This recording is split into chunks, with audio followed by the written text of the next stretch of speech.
Assalamualaikum warahmatullahi wabarakatuh. Nama saya Meli Lustiana dari lokal PJKR 5A NIM 1905112053. Baiklah, di sini saya akan mencoba menjelaskan prinsip-prinsip latihan dari mata kuliah Ilmu Kepelatihan Olahraga dengan dosen pengampu Ibu Niputu Nita Wijayanti SPD MPD dan Ibu Siti Maisaro SPD MKes. Baiklah, di sini saya akan mencoba menjelaskannya. Prinsip-prinsip latihan. Prinsip latihan memiliki peran penting dalam aspek fisiologis dan psikologis olahragawan. Oleh karena itu, akan mendukung upaya dalam meningkatkan kualitas latihan. Prinsip latihan yang dapat dijadikan pedoman dalam proses latihan yakni yang pertama, prinsip individual. Prinsip individual adalah setiap olahragawan memiliki potensi dan kemampuan yang berbeda-beda, sehingga dalam menentukan beban latihan harus disesuaikan dengan kemampuan setiap individu. Ada beberapa faktor yang dapat mempengaruhi dari prinsip individual ini, yakni keturunan, nutrisi, waktu istirahat, tingkat kebugaran, rasa sakit dan cedera, motivasi, kematangan dan lingkungannya. Yang kedua, prinsip adaptasi. Prinsip adaptasi ini tingkat kecepatan olahragawan dalam mengadaptasi setiap beban latihan berbeda-beda antara yang satu dengan yang lainnya. Prinsip adaptasi ini memiliki beberapa faktor juga yang dapat mempengaruhinya.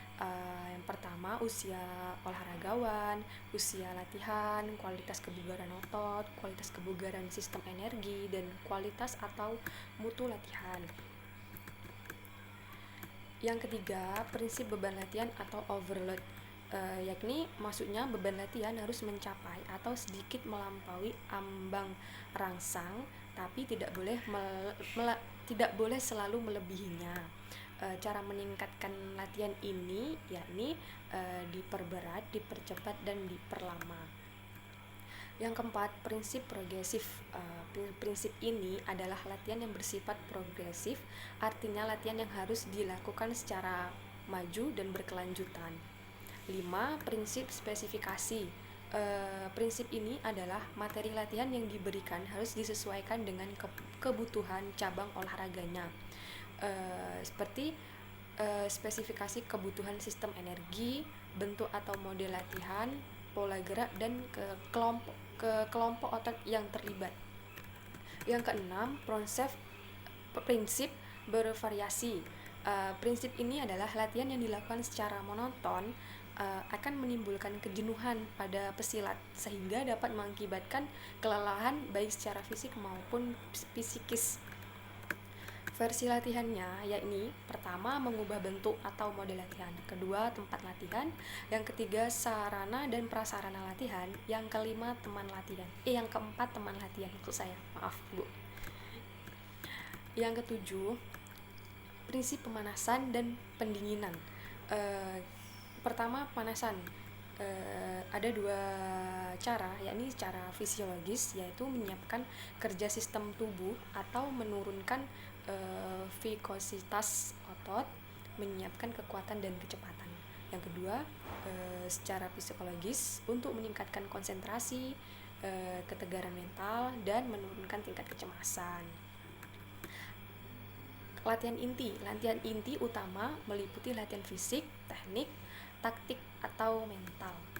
Latihan suplemen, yakni latihan suplemen berisikan tentang bentuk-bentuk latihan yang prinsip gerakannya menyerupai dengan gerak teknik cabang olahraga. Penutup, mengembalikan fungsi tubuh ke arah normal dan menurunkan tingkat stres. 8. Prinsip periodisasi. Tujuan akhir dari sebuah proses latihan adalah untuk mencapai potensi puncak. Proses pelaksanaan latihan harus mengacu pada periodisasi latihan. Oleh karena periodisasi latihan merupakan tahapan dan penjabaran dari tujuan latihan secara keseluruhan. 8-12 tahun dilakukan secara teratur, intensif, dan progresif. Yang 9, prinsip berkembalikan atau rehabilitasi. Tidak melakukan latihan akan mengalami penurunan kondisi fisik atau detraining. Latihan terlalu banyak dan tidak terprogram akan mengalami overtraining. 10. Prinsip beban moderat, tidak berlebihan. Beban latihan ini yang diberikan harus disesuaikan dengan tingkat pertumbuhan dan perkembangan anak latihan. Tidak terlalu berat dan tidak terlalu ringan, sehingga dapat meningkatkan kemampuan fisik sesuai dengan tujuan latihan. 11. Prinsip sistematik, yakni perlu diterapkan karena prestasi atlet sifatnya sementara dan labil. Prinsip statik terkait dengan dosis atau takaran dan skala prioritas dari sasaran latihan. Untuk itu, dosis atau takaran dan skala prioritas latihan harus diperhatikan selama dalam melaksanakan latihan, sehingga akan membentuk proses adaptasi dalam organ tubuh. Baiklah, sekian prinsip-prinsip latihan yang dapat saya sampaikan. Mohon maaf jika ada kata-kata yang salah ataupun ada dalam penjelasan tadi ada kalimat yang kurang tepat ataupun bahasa yang kurang baik. Sekian dan terima kasih dari saya. Semoga Ibu menerimanya. Assalamualaikum warahmatullahi wabarakatuh.